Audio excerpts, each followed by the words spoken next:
우리 사회에 생생하게 살아있는 결이 다른 이야기 사생결담. 오늘도 우리 주변에서 일어나는 크고 작은 일들에 대해서 허심탄회하게 이야기를 나눠볼 텐데요.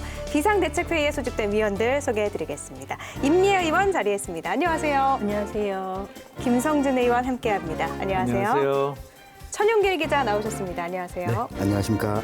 네, 그리고 오늘도 특별위원과 함께합니다. 아주 풋풋한데요. 김미애 학생 함께합니다. 안녕하세요. 안녕하세요. 아유, 너무 저랑 풋풋해요. 이름이 똑같아요. 그러니까요. 이쁘죠? 네. 이름 같은 그냥 다 예쁜 거죠. 그렇죠? 어때요? 오늘 이렇게 처음 나와 보셨는데요?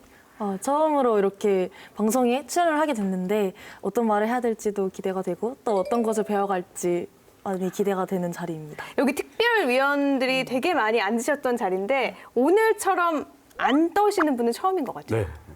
나이도 제일 어리죠? 그렇죠. 네. 유일한 20대 출연자. 저희는 사실 오늘 이야기를 좀 많이 들어봐야 되겠다라는 생각을 가지고 있어요. 그래서 이야기를 많이 해주세요. 예, 알겠습니다. 저도 최대한 제가 가지고 있는 생각을 잘 이야기해 보도록 하겠습니다. 네, 할아버지 할머니한테 편하게 이야기한다고 생각하시고 편하게 여기 이야기하세요. 할아버지가 어디 계세요? 친구들과 대화한다 생각하시면 될 것 같고요. 근데 저희가 이제 20회 중반이 넘어가고 있잖아요. 근데 네. 위원님들 다 형제가 어떻게 되는지는 제가 몰랐더라고요. 어떻게 되세요? 우리는 오형제. 저는 딸 하나. 예. 오형제. 이거 너무 축소 생산하시는 것 같은. 그때 구호에 딱 맞게 했습니다. 김 의원님 잘못이 아닌데 왜 그렇게 의원님한테 그러세요? 물려받기로는 오형제를 물려받았는데 물려줄 때는 자식 간에 형제 없이 물려주셨는데 이런 거 못 들어보셨어요? 덮어놓고 놨다 보면 거짓골을 못 면한다. 형제 어떻게 되세요, 김 저는 의원님은? 사형제. 사형제. 그러니까 이남 이녀고요. 저는 그래도 형제를 뒀습니다. 현상 유지네. 저는 이 80년대생인데요. 이때부터 조금씩 변화가 네. 있죠. 저는 이남매인데 여동생이 하나가 있는데 아버지가 저를 놓고 나서 비뇨기과죠. 가서 정관 수술을 받으셨어요. 이거 그런데- 말씀하셔도 돼요? 네. 아버지한테 허락 받고 네. 오셨어요? 아. 수술을 받았는데 곧 동생이 생긴 거죠. 그래서 덕분에 남매가 됐는데 지금 와서는 그럼 시술이 잘못된 그렇죠. 거였네요. 시술이 좀 잘못됐었죠. 그 덕분에 동생이 하나 있게 됐죠. 김 의원님. 예, 저는 제가 첫째고 저는 3남매 동생이 2명 있습니다. 여동생 그렇군요. 저는 일남일녀라서 오빠가 한 명 있는데 이렇게 쫙 말씀 들어본 것처럼 점점점 줄어들잖아요. 그래서 1970, 80년대만 하더라도 아들, 딸 구별 낳고 둘만 낳아 잘 기르자. 여기에서 또 둘도 많다. 하나만 낳아서 잘 기르자. 이런 그러니까 아까 거짓골 못 네, 덮어놓고 낳다 보면 거짓골을 못 면한다고 이런 얘기도 있었는데 그런데 4, 50년 사이에 시대가 확 바뀌었죠. 인구가 감소해서 인구 절벽이 이제 사회 문제로 대두됐습니다. 지방에서는 소멸 위기까지 겪고 있는데요. 그래서 오늘 사생결담에서는 지방 소멸에 대한 결이 다른 이야기 나눠보도록 하겠습니다. 인구 감소는 지금 세계적으로 흘러가는 추세입니다. 경북의 많은 지자체가 이제 없어질 수 있다. 대학을 졸업해도 마땅히 갈 직장이 없고 여기서 직장을 구해서 산다 하더라도 아이를 낳았을 때 마땅히 보낼 만한 교육 공간이 부족하고 여기에 살고 있던 어떤 젊은 층까지 기회가 더 많다고 판단되는 것으로 떠나가는 거죠. 근데 니네는 진짜 커서 결혼할 거야? 아이 낳고 싶어? 이런 얘기하면은 나는 딱히 나 혼자서도 잘 살 수 있고 내가 하고 싶은 것도 자유롭지 않은데 굳이 경북 지역에서 여자로 사는 것 자체가 더 힘들다. 그건 당연해요. 진짜 공감해요. 네. 왜요? 그래서 아까도 말씀드렸지만 우리가 90년생들을 너무 몰라요. 두 분이 벌써 세대 차이 나서. 같은 세대입니다, 의원님.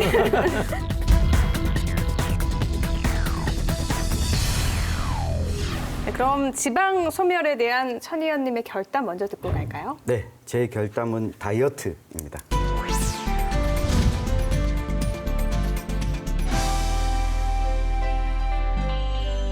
그 다이어트를 하다 보면 빼고 싶은 부위가 있지만 거기만 빠지는 경우가 잘 없습니다. 맞아요. 네, 꼭 안 빠졌으면 하는 부위는 빠지고 또 몸 전체적으로 너무 많이 빠지는 경우도 있고 이 마치 지금 지방 소멸 이야기가 나오고 있는 게 다이어트와 같다 이런 생각을 해봤는데요. 왜냐하면 인구 감소는 지금 세계적으로 흘러가는 추세입니다.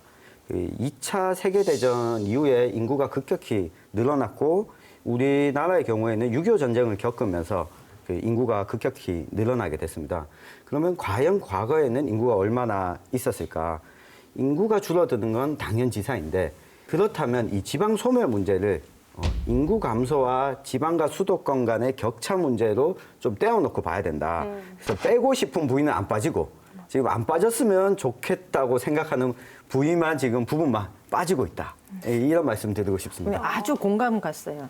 제 나이가 돼서 살을 빼려고 다이어트를 딱 하면 빠져야 되는 뱃살은 안 빠지고 네. 얼굴 살만 맞아요. 빠졌어요. 맞아요. 네. 얼굴 아주 살만 공감이 확 빠지면 갔어요. 이게 너무 없어 보이고 나이도 나이도 들어 들어요. 보이고. 맞아요. 그래서 고민이거든요. 네. 그래서 뱃살이 가장 마지막에 빠져요. 맞아요. 수도권은 지금 아직도 이 살이 안 빠지고 맞아요. 있고 점점 부풀어 오르고 지방만 있는데. 살이 빠지고 있는 거죠. 근데 국가 전체로 보면 이제는 어디든 빠져서는 안 된다. 이런 상황도 있습니다. 저는 어디든 빠지긴 빠져야 된다. 지금 인구가 우리가 최고치를 찍었고 이게 내려가는 추세는 계속 갈 수밖에 없다. 게다가 제일 공감이 안 가는 것 중에 하나가 일자리가 없다. 청년들이 취업 경쟁이 심하다고 이야기를 하면서 그러면 인구가 줄면 취업 경쟁이 줄어들게 될 거고 일자리도 이 경쟁력이 낮아질 텐데 근데 왜 인구 줄어든다고 걱정을 하지? 사실 잘 납득이 안 되는 거죠.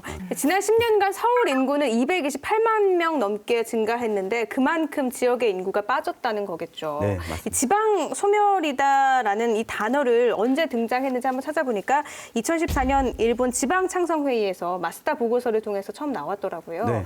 이 지방 소멸을 통계로 또 나타난 게 있다면서요? 예, 맞습니다. 2014년에 이 마스다 히로야라는 일본의 사회학자가 이런 통계를 내면서 이 지방 소멸이라는 개념을 이야기하기 시작하면서 우리나라에도 이야기가 됐는데요. 네. 이 소멸 위험 지수라는 걸 측정하고 결과를 발표했습니다.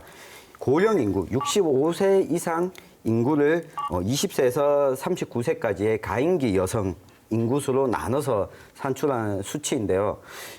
이게 처음 개념화되고 난 다음에 우리나라에서도 이 이상호 박사 지금 여기 원래 계셨던 이상호 박사 말고 한국고용정보원의 이상호 박사가 발전시켜서 우리 지역에 맞춘 연구 결과를 발표하기 시작했습니다. 네.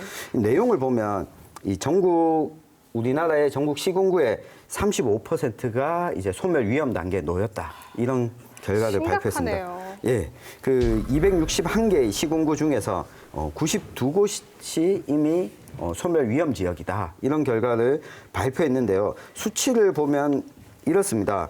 수치가 1이면 이 보통인 수준으로 보고 이것이 0.5에서 0.2 사이면 네. 소멸 단계로 이제 진입을 했다. 그리고 0.2 미만이면 소멸 위험이 매우 높다. 이렇게 분석을 했습니다. 근데 이 경북이 0.53이 나왔거든요. 간신히 턱걸이했네요. 네. 근데 이 경북을 통으로 보면 0.53이지만 경북에도 이 포항과 구미와 같은 인구가 40만, 50만 되는 도시를 빼놓고 나면 옆에 의원님이 살고 계시는 의성 그리고 군위 이런 지역들은 소멸 위험 지수가 상당히 높게 나타나서 경북의 많은 지자체가 이제 없어질 수 있다. 이런 우려의 목소리가 많이 나오고 있었습니다. 지금 35%가 이 지방이 소멸될 위기에 놓여 있다라고 말씀을 하셨는데요. 이렇게 지방의 인구가 확 빠져나간 이유도 한번 생각을 해봐야 될 것 같아요. 지방이 소멸 위험에 처해 있다라고 얘기를 하면 그에 상대적으로 대도시에 이 인구가 집중되어 있다라고 볼 수 있는 거지 않습니까? 네. 그렇기 때문에 대도시가 일반적으로 겪고 있는 문제들, 교육 문제, 일자리 문제, 주택 문제, 그다음에 삶의 질이 전체적으로 좀 이렇게 떨어지는 문제들이 그 도시가 안고 있는 문제들을 이렇게 볼 수 있는데요. 왜 이 지방에서 사람들이 빠져나가느냐라고 물으면 우리 김 의원님한테 이야기를 들어보는 게 훨씬 더 빠를 것 같기는 하지만 네. 일반적으로 우리가 이건 충분히 짐작 가능한 이야기들입니다. 대학을 졸업해도 마땅히 갈 직장이 없고 그다음에 또 여기서 직장을 구해서 산다 하더라도 아이를 낳았을 때 마땅히 보낼 만한 교육 공간이 부족하고 또 삶의 그러니까 정주 여건이 굉장히 떨어진다고 얘기를 하지 않습니까? 네. 그래서 그런 문제 때문에 아무래도 지방에 있기보다는 수도권으로 가고자 하는 욕구들이 좀 많지요. 그게 인구 유출의 가장 큰 원인이 아닌가 싶어요. 이에 반면에 김 의원님은 지금 수도권에서 안동으로 와서 예. 살고 계신 거잖아요. 어떤 이유 때문이에요? 우선 저는 대학을 이제 안동대학교를 이제 진학하기 위해서 여기 내려왔던 거고, 제가 졸업을 하고 나서도 안동에 계속 거주할 거냐 약간 이런 식으로 네. 질문을 이렇게 하신다면 저는 좀 그거에 대해서는 깊게 생각을 안 해봤거든요. 왜냐면은 제가 원래 살던 곳에서 이제 여기로 오려면은 나를 당길 수 있는, 내가 여기 있어야 되는 그런 메리트가 있어야 되는데 아직까지는 네, 별이 잘 보인다거나 뭐 경치가 좋다거나 이런 걸 제외하고는 실질적으로 찾지 못했거든요. 그럼요. 그 수도권에서 안동으로 와서 사는 거니까 아무래도 불편한 점도 있을 것 같은데 어떤 점이 가장 불편한가요? 우선은 안동 같은 경우는 대부분의 교통수단이 버스로 알고 있어요. 네. 버스인데 가장 당황했던 게 저는 시내라는 말을 여기 와서 처음 들어봤거든요. 그쵸, 네. 근데 옆에 딱 어디 용산 우체국이라면 우체국 있고 왼쪽 방면은 시내, 오른쪽은 안동대학교 이렇게만 써 있으니까 저는 다음 역에 바로 시내라는 곳이고 다음 역이 바로 안동대학교라는 곳인 줄 알았는데 맞아요. 예, 네. 저는 그걸 보고 옆 정거장 가니까 또 왼쪽은 시내고 오른쪽은 안동대학교고 이렇게 되니까 굉장히 당황스럽더라고요. 맞아요. 대부분 역은 바로 다음 역을 적어 놓잖아요. 그래서 우리는 저도 그랬던 경험이 방향을 있어요. 적어놨네요. 처음 왔는데 이게 시내 방향이라는 건 사실 의미가 없거든요. 저희는 이 표를 보고 이 다음 역은 어디겠거니 하면서 예. 타는 거라서 아마 수도권에서 왔을 때는 좀 불편한 게 있을 것 같네요. 그거 말고도 문화생활이라든지 뭐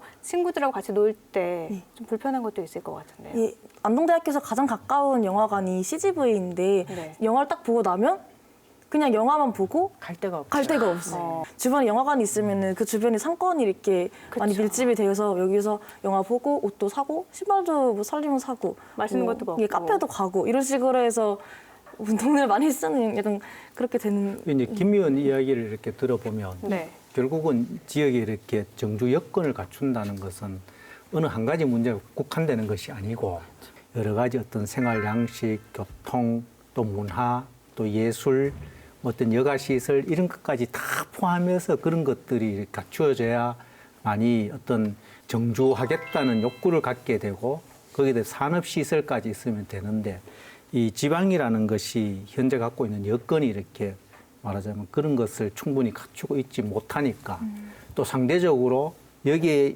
살고 있던 어떤 젊은 층까지 그런 것이 충분하고 기회가 더 많다고 판단되는 것으로 떠나가는 거죠. 근데 그 마스다 보고서에 보면요 이런 얘기가 있어요. 사람이 살면서 크게 두 번의 그 결단을 하게 되는데 18세의 결단, 22세의 결단 이런 얘기가 나와요. 네. 18세의 결단은 고등학교를 졸업하고 대학을 갈 때 내가 어느 대학을 선택할 것인가에 따라서 살던 공간이 이제 바뀌는 거죠.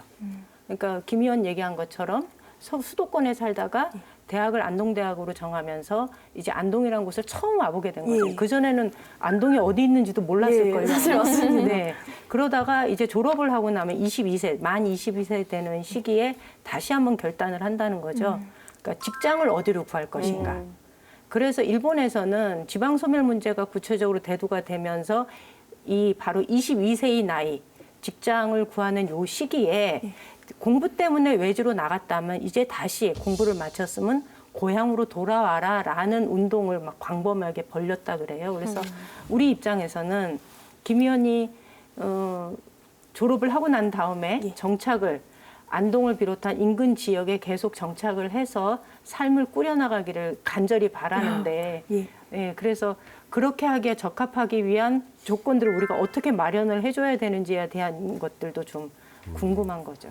저는 생각이 이게 임 의원님이 이야기하신 것과 차이가 좀 있는데요. 이 마스다 보고서에 나오는 지방 소멸 지수를 측정한 걸 보면 65세 이상 인구를 20세에서 39세 가임기 여성 인구로 나눴잖아요. 네. 그러니까 도시의 형태가 가임이 가능한 청년들이 많이 살아야 된다라는 전제를 좀 깔고 있는 것 같아요. 그러니까 과거 같으면 젊은 청년들이 모여서 사는 도시가 인구가 좀 많은 도시가 되고 이렇지만 직장을 단숨에 이 지역에 마련할 수 없다면 도시의 패러다임을 좀 바꿔서 청년들은 일자리를 찾아서 밖으로 다시 나가지만 나갔다가 다시 인생의 뭔가 선택 지점이 왔을 때 돌아와서 자신의 일거리를 찾을 수 있는 도시. 이런 형태도 좀 고민해 볼 필요가 있지 않나. 그러면서 안동에서 대학을 나왔으니까 무조건 안동 부근에 있으라라고 하는 거는 너무 이 강요가 아닌가. 우리가 이렇게 삶을 살아가면서 어떤 여러 가지 어떤 단계를 거치면서 그때 어떤 거주지를 어떻게 선택할까 하는 부분들이 있잖아요. 예. 지금 이제 또 뭐 젊은 층에서도 귀농 귀촌하는 경우도 있지만 경우에 따라서는 한 50대 이렇게 되어서 귀농 귀촌이 이루어지는 경우도 있고 그때마다 아마 가치에 따라서 이렇게 귀농 귀촌이 이루어지고 이 농촌으로 돌아오는데 그런 돌아올 수 있는 여건들을 이제 어느 지역이 잘 갖추고 있느냐 하는 것도 동시에 이렇게 고려가 돼야 되겠다 이런 생각을 해요. 네. 정주 여건 얘기를 하셨고 또 인구를 늘리는데 굳이 청년만 잡을 이유는 없다라고 그렇죠. 말씀을 하셨잖아요. 그러면 계속해서 지방 소멸에 대한 천 의원님의 결어 듣고 계속 이야기 나눠보죠. 네, 제 결론은 지방 분권이 지방을 망친다. 네. 이게 한데요. 마강래라는 중앙대 교수가 쓴 책의 네. 제목인데요. 이런 겁니다. 지방 분권을 하자고 하면서 지방의 권한을 막 넘겨줍니다. 근데 세수가 적은 지방에게 권한만 넘겨주는 거예요. 수도권과 지방 간의 격차는 더 커지게 되고 이 격차가 분권만 하게 되면 격차는 더 벌어지게 됩니다.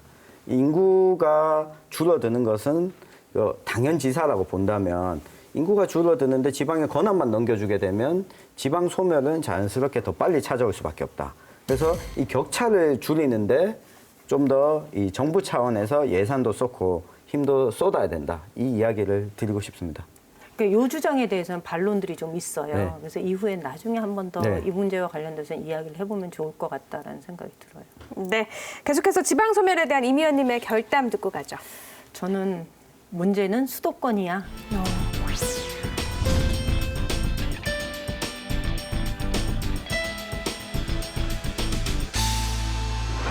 문제는 수도권이야. 네.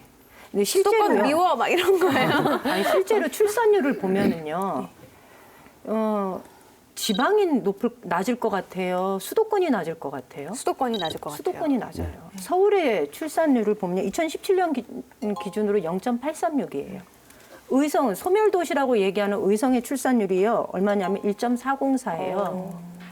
그러니까 인구 감소 문제를 얘기하면서 지방 소멸을 같이 연결시켜 놓으니까 갑자기 지방이 인구 소멸 문제에 전적인 책임이 있는 것처럼 사회적 분위기가 그렇게 돌아가거든요. 근데 실제로 그렇지 않다는 거예요. 정주 여건이 좋을 거라고 생각을 했던 수도권에 과도하게 인구가 몰림으로 해서 여기 거주하는 청년들은 실제로 아이를 낳지 않아요.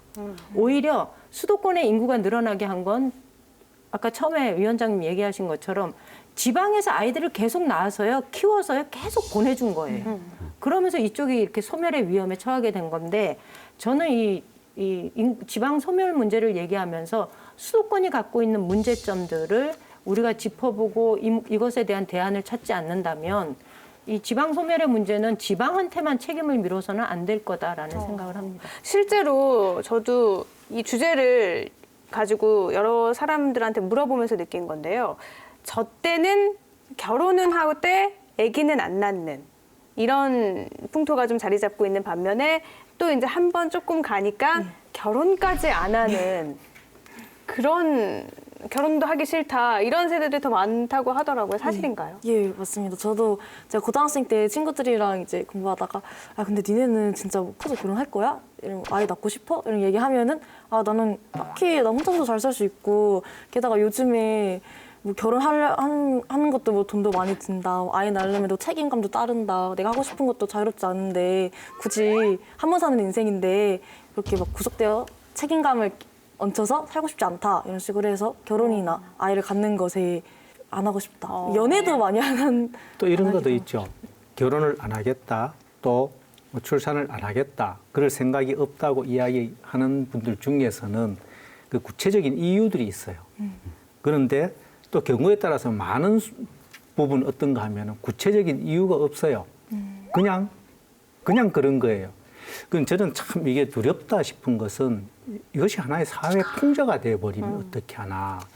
정말 이렇게 이 풍조로 이렇게 널리 깔려버리면 어떤 대책을 내놓아도 수용되기가 어려운 상황, 이런 상황이 두려운 거죠. 그럼 그러니까, 김 의원님은 결혼이 신뢰가 안 된다면 결혼 혹시 생각이 있어요? 지금 제 나이로서는 아직 결혼을 할 생각은 없습니다. 어. 예. 제가 한마디 더 말씀드리자면 아까 저 의원님께서 사회 풍조 이렇게 말씀을 하셨는데 이 풍조가 이 분위기 이런 걸 뜻한다고 생각을 하거든요. 근데 저희 세대 때는 어쨌든 간 SNS가 굉장히 발달되어 있고 내가 납득하기 힘든 일이면은 다 익명 게시판에 올려가지고 내가 이런 일을 당했다 이런 식으로 얘기를 하는데 여기에 이제 최근도 그렇고 가장 흥미롭게 이야기가 들리는 게 뭐냐면 내 남자친구랑 정말 오랫동안 사귀었는데 이거 뭐 바람 핀다든지 나 몰래 양다리 걸쳐. 그렇죠. 그런 것도 있고 그러다 보니까 내가 평생 같이 살 사람을 과연 믿고 갈 수 있을까? 왜냐면 이런 일들이 나한테는 안 일어난다는 보장이 없으니까 야 굳이 이렇게 만나서 힘들 거면은 결혼을 해야 되나? 뭐. 굉장히 이성 간의 신뢰의 문제. 근데 SNS를 통해서 인간관계에 그렇죠. 대해서도 조금 생각하는 게 예전과는 달라진 것 같아요. 예전에는 헤어지는 건 죽는 거야. 그 노래 가사도 90년대 제가 요즘 90년대 노래를 듣는데 다 누구 하나가 하늘에 가 있어요. 그래서 막 아픔, 이별인데 요즘에는 뭐 가사 자체도 바뀌었잖아요. 이런 것처럼 인간관계를 대하는 자세도 좀 바뀐 것 요새 같은데요. 대중가요는 가사를 못 알아요. 요즘 걸그룹이나 그 뭐 아이돌 그룹 나와서 부르는 노래에 사실은 저게 막 들을 때는 저게 일본 말이야, 영어야. 근데 그 헷갈릴 때가 세대들은 있어요. 다 알아듣잖아요. 그렇죠. 맞아요. 처음에는 안 들릴걸요? 처음에 안 들리지 않아요? 아, 들려요? 들리구나. 두 분이 벌써 세대 차이 났습니다. 같은 세대입니다, 의원님. 다시 지방 소멸 얘기를 좀 넘어가면요. 의성이 가장 빨리 소멸할 지방자치단체로 꼽히고 있어요. 네. 이 서울시 면적의 2배가 되는데 인구는 5만 명이 조금 넘는 거잖아요. 한국고용정보원이 발표한 소멸위험지수 전국 1위로 지목되기도 했는데 또 김주수 의성군수는 이건 잘못된 거다 이렇게 얘기하기도 했다고요? 네, 이게 아까 그 천 의원님 얘기를 하셨는데요. 실제 가임 인구를, 그러니까 임신 가능한 인구를 고령 인구로 나눈 수치예요. 그런데 우리 의성군의 경우에 만 20세에서 45세까지를 청년으로 두고 숫자를 파악해 보니까 10,000명이 넘어요. 10,000명이 넘는 숫자는요. 경북 북부 지역의 인근 뭐 조그만한 봉화군, 영양군 이런 뭐 군위군, 청송군 이런 데까지 하면 인구 절반에 해당하는 숫자예요. 그러니까 이런 지수가 우리한테 주고자 하는 의미가 무엇인지, 인구 문제에 대해서 심각성을 너희가 느껴라라고 하는 경각심을 일깨우는 지수라면 그것은 의미가 있지만 이것이 한 지역을 규정하는 용어로 사용되면 저는 문제가 있다라고 보는 거예요. 그러니까 실제로 대한민국의 대다수의 도시가 소멸 위험 이런 지수로 기준으로 하면은요 소멸 위험에 있고요. 부산시 중구 같은 경우에 소멸 위험 지역이에요. 근데 거기는 상권 도시거든요. 네. 네, 거기는 상권이 형성되어 있고 밤 되면은 다 베드타운이라고 하죠. 인근 도시로 빠져나가는 곳이에요. 이런 곳도 그렇게 치면 소멸 위험 지역이에요. 그래서 아까 말씀드린 대로 경각심을 갖는 측면으로 우리가 좀 바라보자라는 거고요. 그다음에 의성군은 뭐 일종의 이런 수치가 발표됨으로 해서 노이즈 마케팅의 효과를 좀 톡톡히 보고 있는 측면도 있지요. 어떤 게 있을까요? 소멸 위험 지역이라고 하니 이곳을 어떻게 해서든지 간에 하나의 이 대한민국의 미래다라고 생각을 하고 여기에 모범적으로 한번 모델을 만들어 보자라는 이 정책 관계자들의 그 생각이 좀 있고요. 그래서 이번에 지사께서도 여기에다 이웃사촌 공동체 시범마을을 만들어 보겠다라고 얘기한 건 아마 소멸 위험 지수라는 것 때문에 아마 이게 정책적인 이제 효과를 낼 수 있을 거다라고 판단했던 것 같아요. 결국은 이런 거죠. 뭐 수치를 20 내지 39, 또 65세 이상 이래 놓고 보니까 이런 결과치가 객관화된 수치가 나온 거고. 근데 중요한 것은 제가 봤을 때는 어쨌거나 우리나라 전체적으로도 보면은 이미 주의 단계에 들어가 있는 거예요. 2016년을 기점으로 해가지고 벌써 1 이하로 전체적으로 가고 있는 거고. 어쨌든 우리 지역 전체 거의 대부분이죠. 어떤 지방 소멸의 위기에 와 있는 것만은 분명한 사실이다. 그렇죠. 그 기준을 어떻게 잡느냐에 따라 바뀌는 건데 방금도 말씀하신 것처럼 이웃사촌 시범 마을 계획 중이잖아요. 이게 일본 사례를 배치마킹한 걸로 알고 있는데 정확히 어떤 건가요? 그 2019년부터 24년까지 총 사업비가 1,911억 원이라고 하니까 어마어마한 그러네요. 사업이죠. 예. 그러니까 이 사업을 들여서 이 예산을 들여서 일자리와 주거와 복지가 함께 어우러진 청년 마을을 만들겠다라는 취지예요. 그러니까 구상 자체는 굉장히 눈이 좀 번쩍 뜨이는 그런 사업인데 그러다 보니까 이 안에 뭐 청년 예술촌도 조성하고 스마트팜도 만들고 그다음에 식품산업 클러스터를 조성해서 일자리를 만들고 신규 주거단지도 만들어서 뭐 그다음에 빈 점포를 리모델링해서 이렇게 정주 여건을 좀 개선한다든가 또 보육 문제를 해결하기 위해서 명품 국공립 어린이집을 두고 뭐 이런 그 다양한 사업들을 구상을 하고 있는데 또 그냥 단지 사업만 구상하는 게 아니라 이 공동체를 꾸려나갈 수 있는 마을 일꾼들도 좀 양성하겠다라는 그래서 마을 살림꾼 양성 교육도 하고 뭐 이렇게 계획은 잡고 있어요. 이제 시작이고요. 요게 시행되는 과정에서 우려되는 몇 가지 문제점들이 좀 있거든요. 예를 들면 원주민과 새로 들어오는 사람들과의 갈등 문제, 또 이 사람들이 들어온다고 해가지고 이분들이 곧 지역 문제에 관심 가지고 지역사회 일원으로 함께 살아갈 것이냐 하는 문제는 또 다른 문제이거든요. 네. 그다음에 그 전에 지역에서 있었던 먼저 들어와서 있었던 청년 문제에 대해서 있는 청년은 좀 외면하고 없는 청년을 불러오기 위해서 너무 애쓰는 거 아니냐 하는 이런 문제 제기도 있고 그래서 그런 문제들은 이렇게 시행하는 과정에서 좀 시행착오를 최대한 줄여나가면서 진행이 되면 좋겠다라는 네. 생각을 갖고 있어요. 근데 이걸 보면 패러다임이 이렇게 오는 것 같아요. 자, 지방 소멸 위험이 있으니까 알고 보니까 지방의 인구가 감소하고 있다. 인구 감소 원인이 뭐냐? 출생률이 떨어져서 그렇다. 출생률은 왜 떨어지나? 결혼을 안 해서 그렇다. 그러면 결혼을 하고 출생을 할 수 있도록 지원을 해주겠다. 이 단순하게 이런 식으로 좀 나오는 것 같은데 그 20대들의 경우에는 저는 솔직하게 결혼하면 여자는 손해라고 봅니다. 네. 일단 그 임신을 해야 되고 출산을 해야 되잖아요. 출산하고 나서 아직까지 한국 사회 전반도 그렇지만 경상북도 내에서 결혼한 상태에서 남성이 출산 휴직을 육아휴직을 한다라고 했을 때 이걸 고운 시선으로 바라볼 상사들이 얼마나 있느냐 그리고 그런 일자리가 얼마나 있느냐 여기에 아니다라고 답할 수 있는 사람은 아무도 없을 겁니다. 그렇기 때문에 이 사회적 분위기를 바꾸지 않으면 아무리 많은 정책을 가져다 주더라도 출산을 하기 싫어하는 여성, 출산은 선택이겠지만 이 선택의 문 앞에 다가가지 않는 20대 청년들이 훨씬 더 많을 거다. 이 부분을 바꿔야 된다. 30대 주장이 맞습니다. 네. 네. 그러니까 여러 가지 정책들이 펼쳐지고 있는데 정책에 앞서서 사회 분위기를 좀 바꾸는 게 우선돼야 되지 않을까 싶은데요. 의성 문제만이 아니잖아요. 상주도 한때는 25만 명이 넘었는데 지금은 10만 명 네. 지키기에 사활을 걸고 있어요. 얼마나 심각하면 상주가 상주가 됐다. 그래가지고 상복을 입고 공무원들이 지금 출근을 한다고 하는데 참 심각한 문제죠. 네, 일단 그 눈앞에 이 수치가 닥치다 보니까 상주시청의 경우에는 1965년도에 26만 5천 명까지 인구가 있었습니다. 그러다가 50년 동안 계속 매년 줄어오다가 올해 2월이었죠. 인구가 10만 명 밑으로 떨어지면서 야, 이제 큰일이다. 상주의 인구가 이렇게 줄어들었는데 공무원들부터 상복을 입고 출근을 하자. 검은 옷 입고 넥타이도 매고 그리고 동네에서 학교에 다니고 있지만 주소지가 다른 곳으로 되어 있는 학생들도 주소를 옮기고 이런 식으로 해서 다시 3월 달에 10만 명을 넘기긴 했거든요. 근데 이게 무슨 의미가 있을까? 그렇죠. 네.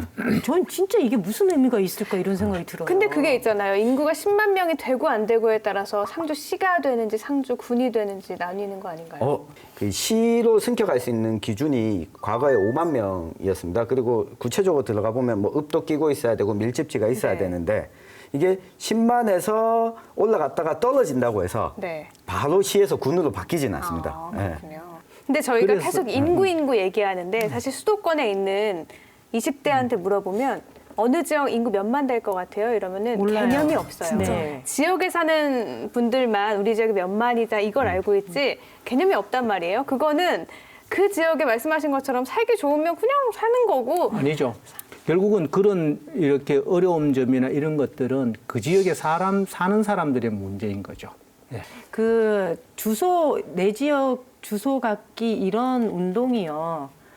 그 밑돌 빼서 윗돌 개고 그렇죠. 윗돌 빼서 밑돌 개는 이런 그걸 방식인데 부정하는 사람이 네네. 없어요. 그런데 그거를 막 공무원들이 막 할 때 전 솔직히 그런 생각 막 들거든요. 안동시도 그렇고 의성도 뭐 크게 다르지 않고 상주도 그런데 저게 정말 무슨 의미가 있지 이런 생각을 안 할 수가 없어요. 그리고 하려고 하면 공무원 들어왔을 때 곧바로 했어야지 뭐 이제 와가지고 그거를 새롭게 범시민적인 운동인 것처럼 포장을 해서 하는데 시민들은 관심이 없거든요. 그 문제는.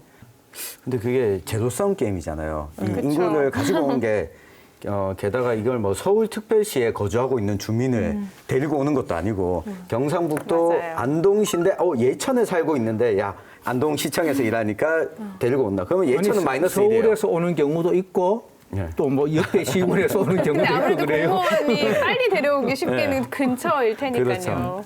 그래. 그럼 이쯤에서 임 의원님의 결어 들어보죠. 청년국을 만들고 싶다면 청년들한테 맡기자. 이 얘기를 좀 드리고 싶어요. 청년 문제에 대해서 늘 우리가 얘기하면서 아까도 말씀드렸지만 우리가 90년생들을 너무 몰라요. 청년 문제니까 청년이 네. 좀 더 관심 갖고 하면 인구 문제도 해결이 돼야 될 텐데 말이죠. 이어서 김성준 의원님의 결단 들어보죠. 나 어떻게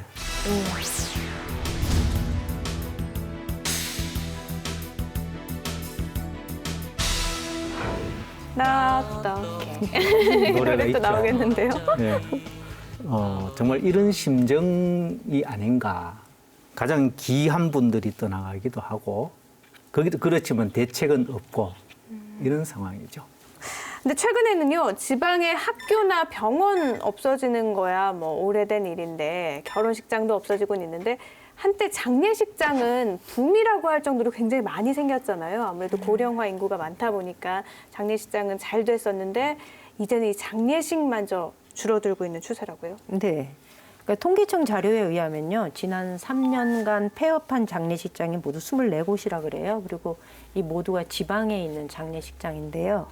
그전에 병원이 없는 중소도시가 많았잖아요. 그러다 보니까 전문 장례식장이 대거 들어섰는데 장례식장이 줄어든다는 얘기는 농촌도시, 그러니까 지방 중소도시의 중장년층의 숫자가 줄어들고 있다라는 의미도 아마 포함되고 있는 것 같아요. 이게 이제 장례식장의 예도 있지만은 이제는 불편하고 이런 상황이 아니고 우리 생활에 심각한 위험으로 다가오고 있다는 거죠.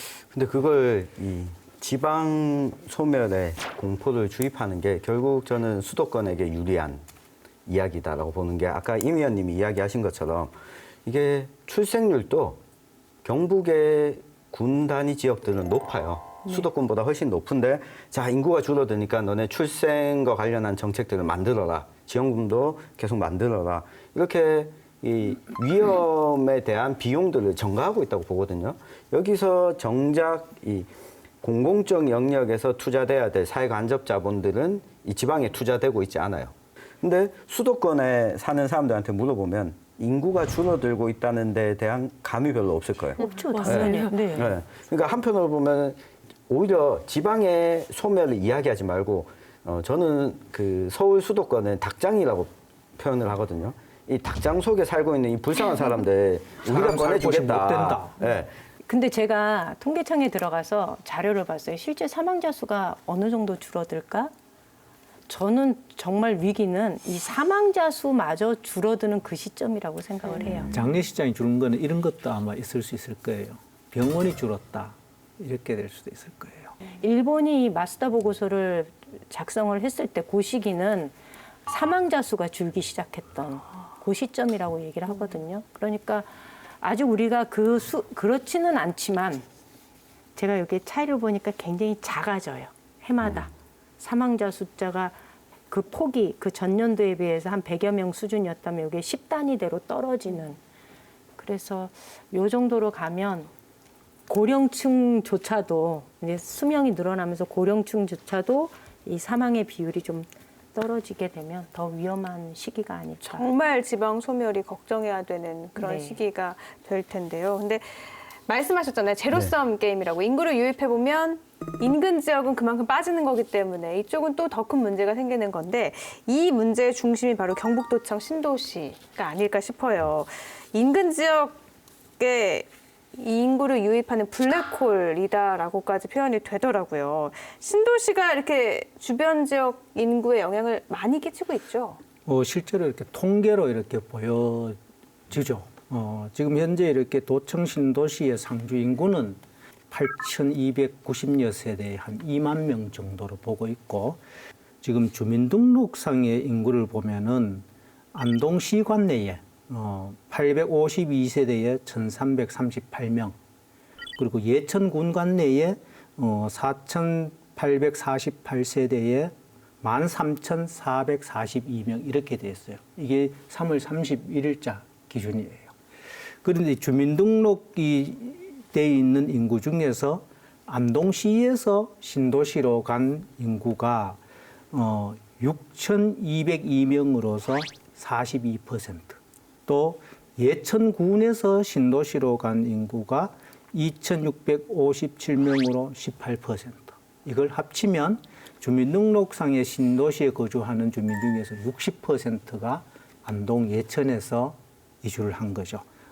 그러다 보니까 지금 인접 시군에 이렇게 미친 영향들이 또 있죠. 뭐 안동 같은 경우는 예를 들자면은 아파트 빈집이 급속도로 늘어나고 2015년 기준해서 이렇게 아파트 가격이 인구와 비례해서 거의 정점을 찍었다고 볼 때 그 당시와 비교하면은 지은 지 한 뭐 15년 전후 되는 아파트들은 거의 30% 이상의 가격이 하락이 되었는데, 그렇지만 빈집이 많다 보니까 거래가 거의 안 되는 상황이죠.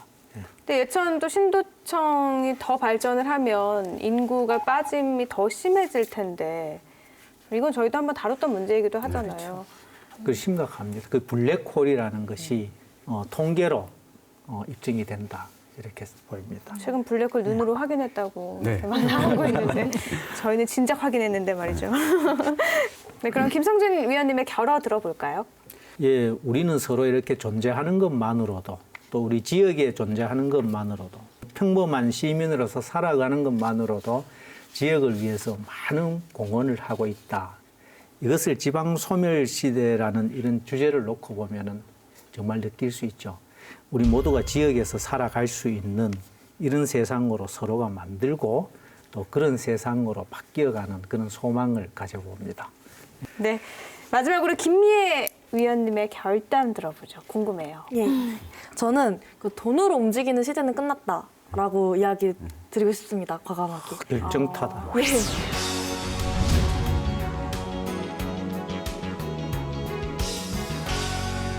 인구가 줄어들고 아까 출산율이라든지 아니면 인구가 외부로 유출된다, 유입된다 이런 말씀을 많이 하셨는데, 나가는 인구를 사람들을 잡기 위해서는 다 돈으로 잡으려고 이렇게 하시더라고요.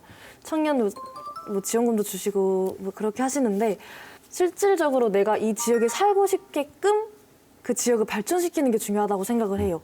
어쨌든 간 이 지역에 살고 있는 지역민들 있잖아요.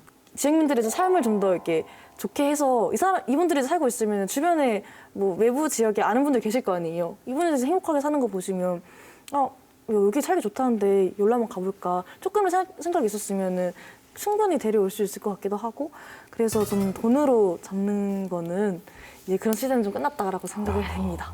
맞아요. 그래서 돈으로 움직이는 시대는 끝났다라고 했는데 돈으로 움직이려고 했잖아요. 경북도에서는 지금 출산 육아 지원금 이거는 계속 확대하고 있는 것 같아요. 이게 실효성이 있나 싶은데 돈 꽤 많이 주더라고요. 그렇죠.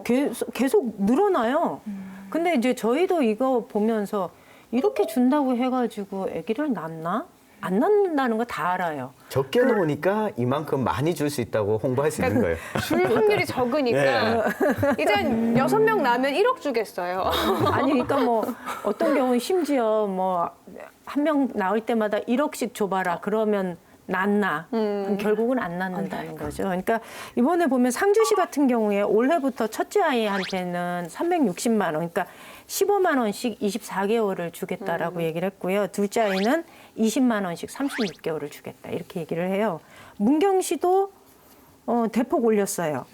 그다음에 봉화군도 첫째는 600만 원, 둘째는 900만 원, 셋째는 1,500만 원. 많이 주네요. 넷째는요 1,800만 원을 지급하겠다 그래요. 그리고 의성군도 뭐 첫째 아이 출산 장려금이 100만 원이었는데 이걸 이제 390만 원으로 늘리고 이게 모든 지자체가 아주 그 대폭적으로 늘린 거예요. 그런데 이게 그러면 효과가 있느냐라고 보면 꼭 효과가 있다고 볼 수는 없을 것 같아요. 그러니까 이렇게 출산 수당이 확대됐는데도 불구하고 신생아 증가 효과는 굉장히 미미하고요.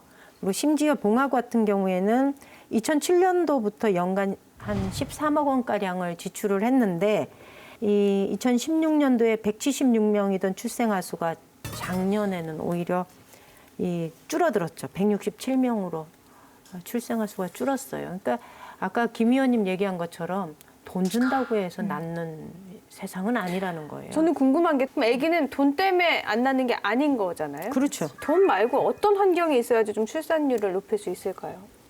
예, 제가 한번 이야기를 해보자면 모두 다 같이 딱 쳐다봤어요. 사실 저도 이제 돈을 아무리 아까 1억 주면 낳을 거냐 이런 식으로 말씀을 하셨는데 저는 거기에 낳지 않겠다고 답을 할 것 같거든요. 1억이라도? 예, 1억이라도 10억은? 10억도 안 돼. 100억은? 어디까지가 나와요? 왜냐면은 어쨌든 간 요즘 저희 세대는 일과 그리고 삶을 이제 밸런스를 맞춘다. 워라밸 이런 것도 중요하고 내 삶을 워낙 강조하고 그리고 코인 노래방 뭐 혼밥 이런 게 유행하는 게 혼자서 즐길 수 있는 것들이 굉장히 많아요. 그렇기 때문에 물론 가족 구성원들과도 즐길 수 있지만 혼자로도 굳이 결혼이나 출산 아이를 낳지 않아도 충분히 행복할 수 있다. 이런 게 아까 전 사회적 풍토처럼 자리 잡고 있다고 생각을 하거든요. 이걸 뛰어넘으려면 예. 누군가 사랑하는 사람을 만나서 결혼을 해서 아이를 낳아서 키우고 싶다라는 생각이 들게 하려면 어떻게 해야 될까요? 굉장히 어려운데 그렇죠. 우선 주변에 뭐 인성교육 많은 사람들이 같이 이제 사람과 사람이 만나서 아이를 낳는 거니까 믿을 만한 사람들을 많이 만든다. 사랑에 아픔 있는 거 아니죠? 아니, 저는 그런 거 절대 아니에요. 이게 하나의 어떤 이쪽 저쪽의 선택의 문제가 아니라는 거죠. 한편으로 보면 지금 심각한 것이. 그래서 제가 작년에 경북 지역에 이렇게 아이를 낳는 것도 힘들고 키우는 것도 힘든 배경이 뭔지 한 2달 정도 취재를 한 적이 있었습니다. 네. 그러니까 처음에 가설은 그거였어요. 경북 지역에 살펴보니까 이 분만 취약지가 이 8개의 기초자치단체에 있었어요. 애 낳을 곳이 없다는 네, 거죠. 애 낳을 곳이 없는 거죠. 1시간 반 이내 거리에 갈 수 있는 병원이 없는 거죠. 그러다 보니까 이 분만을 못한다라는 생각도 있고 그 다음에 더 중요한데 애는 낳을 수 있어도 애는 뭐 도시권에 나와서 낳잖아요. 다시 돌아가면 소아청소년과 진료를 받을 수 있는 곳이 주변에 없는 거죠. 이 환경 때문에 애를 낳더라도 키우기가 어렵다 보니까 여기는 기촌 기농지로도 이 고려 대상에서 빠지게 되는 거죠. 저도 굉장히 공감하는 게 안동대학교 같은 경우도 굉장히 동떨어져 있거든요. 네. 주변에 약국 하나 없고 병원 하나 없어요.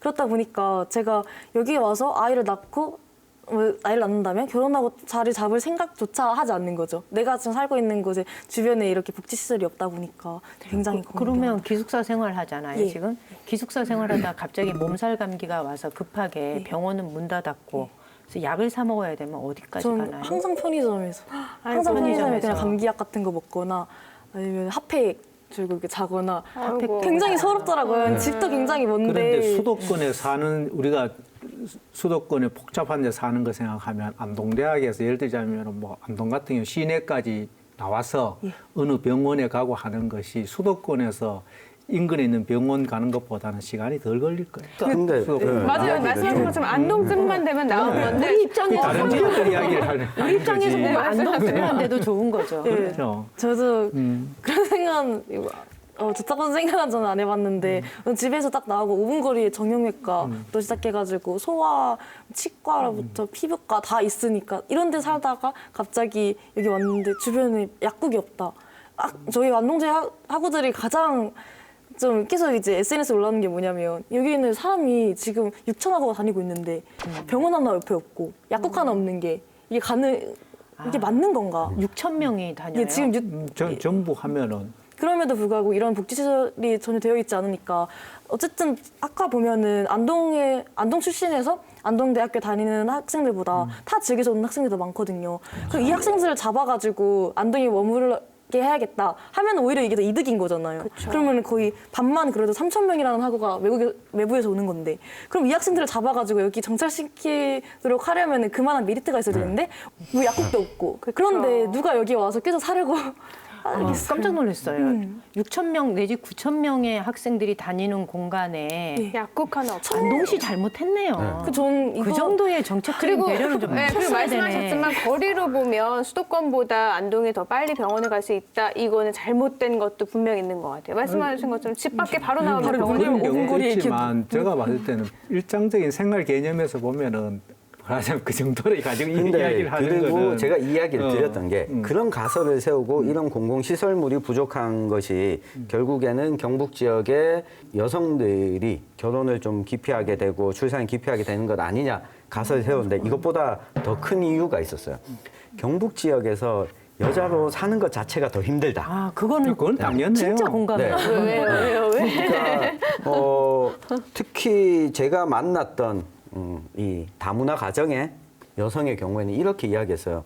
제가 남편 밥을 안 차려주면 그때부터 뭔가 불만들이 쏟아지고 근데 이걸 하소연할 곳도 없고 그리고 이런 그 문화가 실제 통계에서도 나타나는데 경북 여성정책개발원이 이 발표한 자료를 보면 경북에서 여성들의 평균 가사노동 시간이 134분인데 남성은 14분으로 나와 있습니다. 아이고야. 근데 실제로 14분이 아닌 그거보다 작은 사람이 굉장히 많아요. 그렇죠. 네. 대부분의 사람들은요. 경북 특히 북부 지역의 남성들은요. 10분도 안 돼요. 네. 오히려 많은 시간 한 2시간 이렇게 1시간 이렇게 하는 사람들 덕을 봐서 이게 14분이 된 거지. 한 명이 다 먹이 살렸군요. 네, 아까 그 김미애 위원이 이야기하셨잖아요.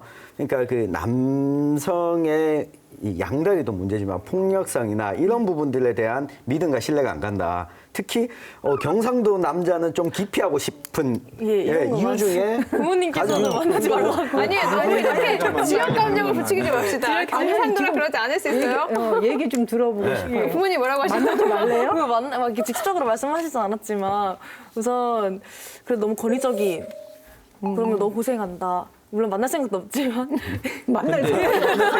근데 지금 보면 이런 거죠. 전체적으로 말하자면은 소멸 지수를 보면은 경북이라고 틀리고 전남이라고 틀리느냐 수도권을 제외하면 정도의 차이는 좀 있어도 비슷하죠. 이걸 가지고 남녀 간의 문제로 보는 거는 아니다 싶고 대신 경북뿐만 여기서 아니라 살고 계시는 분이 아니고. 아니 그게 아니고요. 실제로 출생률을 보면은요. 이게 소멸지수 얘기하면 우리나라는 사실 지금 전국이 다 똑같아요. 근데 출생지수를 보면은 전남이 전국의 1등이에요. 가정적인가요, 전남은? 근데 이게 왜 이런가를 우리가 물론 이제 출산 보육에 대한 정책 이런 문제도 있겠지만 저는 전반적으로 경북 북부 지역의 남성들 좀 반성해야 될 아니 점은 북부 많다고 지역의 남성들 생각합니다. 중에도 나름이고 인정해 주세요. 아니요 그렇지 않아요. 너무 가정적으로 이해하는 분이시니까 이해 못하실 수도 있다고 생각합니다. 하지만 그런 게 있잖아요. 경상도 무뚝뚝. 그 무뚝 그게 자랑이 아니라니까요. 그게. 요즘엔 자랑 아닐걸요? 네. 요즘에도 많이 바뀌었죠. 그 장점도 아니고 뭐 특징도 아니고 그런데 그거를 그 지금 제가 봤을 경상도 사나이 때는 이러고 결혼을 펼쳐서 하고 안 하고 넘어가려고. 아이를 낳고 안 낳고의 문제가 경상도 남자들의 어떤 그 태도가 아니다. 근데 이상한 게 경상도 분이시잖아요. 그렇죠? 경상도인데 인정하셨어요. 왜 이렇게 받아들이지 이게 못하고 계셔요. 실제로 통계 결과도 나오고 있고 여성가족부에서 매년 이 성평등 지수와 관련돼서 조사를 하고 결과를 발표합니다. 근데 경북이 모든 면에서 최하위권입니다. 이거 지수로 나온 거래요. 이거 고용과 받아들이셔야 그리고 됩니다. 문화 이런 부분들까지 아마 자막으로 여기에 넣어주실 겁니다. 이제. 꼭 넣어주세요. 이런 논란을 좀 잠재우려면 네. 통계가 나와야 될 것 같네요. 경북이 그랬군요. 네. 저희가 지금 계속 인구 정책 이렇게 전시 행정이다 이런 얘기를 했지만 그래도 성공한 사례도 있지 않을까요? 좀 보고 배울 성공 사례 어떤 게 있나요? 제가 두 가지로 나눠서 이야기를 드려야 될 것 같은데요. 이 지방 소멸과 인구 감소. 그러니까 인구 감소라는 측면에서 보면 일본이 우리보다 이걸 먼저 겪었기 때문에 이 지방에서 인구를 유입해서 지방의 재정을 늘리는 이런 정책들이 좀 나왔는데요. 일본의 오이타현의 유후인이라는 이 좋죠. 도시에서 다들 아시잖아요. 온천 이 마을 온천 있잖아요. 관광. 그리고 이 온천을 활용해서 주변에 관광지를 조성을 하는데 대규모 관광 시설을 조성하는 게 아니라 지역 주민들을 포함해서 청년들이 와서 각자가 할 수 있는 역할들을 나눠서 누구나 편하게 올 수 있고 쉬어갈 수 있는 공간으로 조성하면서 지역 주민들의 숫자도 늘어나고 인구가 한 4만 명 수준인데 관광객이 한국인 관광객만 20만 명 매년. 인구가 4만밖에 안 됐군요. 네, 이 의성 인구보다도 적죠. 네. 그래서 일본의 경우에는 이런 식으로 지자체가 뭔가 새로운 방식으로 대형 개발 방식이 아니라 지역 주민들과 함께 만들어내는 일종의 도심 재생 사업들을 벌이고 있고 이걸 좀 모티브로 따와서 우리나라도 진행을 하고 있습니다. 중국이 2007년도에 전국인민대표자회의에서 중국 공산당 강령을 바꿉니다. 강령에 균형 발전이라는 항목을 집어넣고 실질적으로 강하게 균형 발전에 중점을 두고 있습니다. 이 중국의 경우는 뭐 공산당이 일당 지배하는 국가니까 우리와 조금 다를 수 있지만 우리가 수도권과 지방 간의 격차를 줄이는 것보다 지방의 이 지방 소멸 현상을 다 떠넘기는 태도를 봤을 때 아직도 중국보다도 못하구나. 이런 측면에서 정부 차원에서 이 격차를 줄일 수 있는 정책이 같이 나와야지 지자체 간에 경쟁하게 만들면 우리는 1,000만 원 줄게요. 5천만 원 줄게요. 1억 줄게요. 하는 식으로 밖에 나올 수 없다. 이 말씀을 꼭 드려야 될 것 같아요. 지금 일본이나 중국 사례를 봤는데 이런 대표적인 사례가 우리나라에서 딱 하나 나왔으면 어땠을까 하는 아쉬움이 네. 참 있는데요. 인구는 어쨌든 점점 줄어들 거고 지방은 더 타격을 입을 텐데 말씀하신 것처럼 이를 해결하기 위해서는 인재를 좀 불러오는 방법도 있을 거고요. 또 지역민들이 힘을 모아서 함께 의견을 모으는 것도 있을 텐데 이것 말고 또 어떤 것들이 있을까요? 인구가 줄어드는 것 자체를 전 두려워할 필요가 없다. 불교에서 생주이멸이라고 하는 용어가 있는데요. 태어나면 살아가고 변하고 또 죽게 된다. 그 지역에 대해서 지방이 소멸할 것이다라고 걱정을 하는 것은 한편으로 보면 저는 수도권의 폭력이고 기후이다. 그러면 수도권과 지방 간의 격차를 어떻게 줄일 거냐 좀 관심을 가지고 집중해야 되고 여기에서 이 지방분권이 곧 지방한테 책임을 떠넘기는 방식으로 가서는 안 된다. 그리고 또 한 가지 이 안동시장님 그리고 경북도지사님은 이 방송을 보시면 여기 있는 김미애 위원이 나는 안동에서 아니면 경북 북부권에서 정착해서 살고 싶다라고 한 명만 설득할 수 있다면 어떻게 설득할 것인가 고민을 한다면 이 문제는 해결이 어려운 문제가 아니다. 눈높이를 맞춰야 된다. 네, 저도 한마디 더 덧붙이자면 안동이라는 것은 제가 안동에 이제 있으니까 안동을 중심으로 이야기를 하자면 연예인들도 오래 가는 연예인들은 다 그 본인만의 특색이 있어요. 컨셉이 있다고 하죠. 안동은 컨셉이 확실하잖아요. 선비의 그런 컨셉이 있는데 저는 이걸 나쁘다고 생각을 안 하거든요. 물론 이제 너무 점잖고 글만 읽거나 이러면은 굉장히 좀 고리타분하겠지만 이걸로 이제 작년 여름에 조선 좀비런 이런 혹시 그걸 진행했었는데 이게 매진이 될 정도로 흥행을 했다고 해요. 이런 식으로 이제 안동 이제 탈춤 페스티벌도 있고 이런 식으로 계속 생기면은 사람들이 많이 유입해 오지 않을까, 우리 다시 살아날 수 있는 기회가 되지 않을까라는 생각을 합니다. 지역의 특색을 살린 게 무엇보다 중요하다라고 말씀을 하셨네요. 이렇게 우리가 어떤 지방 소멸을 이야기하면서 이걸 극복한다는 것은 어려운 문제다. 그렇지만 여기에 또 이렇게 모든 행정력이 집중되고 또 주민들의 의사가 모아지고 그런 가운데서 중요한 것이 한편으로 정말 주민들의 내 지역에 대한 애정, 내 지역의 장점을 찾아서 홍보하고 그걸 키워나가고자 하는 애정도 필요하겠다. 이런 생각을 해요. 그럼 이쯤에서 마무리로 김희애 위원님 결어 들어보죠. 예, 저는 요즘 90년대생들은 이렇다라고 이야기를 하고 싶어요. 제가 아까 전에도 워라벨 이런 식으로 일과 내 삶을 중시하는 그런 게 가장 중요하다고 생각을 했는데 일은 내 삶의 한 가지 요소일 뿐 내 삶의 전부가 아니라는 거죠. 그러니까 나의 주체성을 찾고 내가 무엇을 좋아하는지 이런 것을 내 삶을 살아가는 게 저희 세대에게는 가장 중요하다고 생각이 됩니다. 돈보다 중요한 게 더 많다라고 말씀을 하신 것 같네요. 현대 경영학의 창시자죠. 피터 드러커는 이렇게 말했습니다. 인류 최대 혁명은 IT 혁명도 아니고 산업혁명도 아닌 인구가 감소하는 인구혁명이다. 인구는 곧 힘이요 경쟁력인데요. 사람이 행복하게 살 수 있는 환경, 안정적인 생활 여건만이 지방 소멸의 해결책은 아닐까요? 안동 MBC 사생결담은 온라인을 통해서도 실시간으로 보실 수 있습니다. 우리 사회 생생하게 살아있는 결이 다른 이야기 사생결담 오늘 순서 여기까지입니다. 시청해주신 여러분 고맙습니다.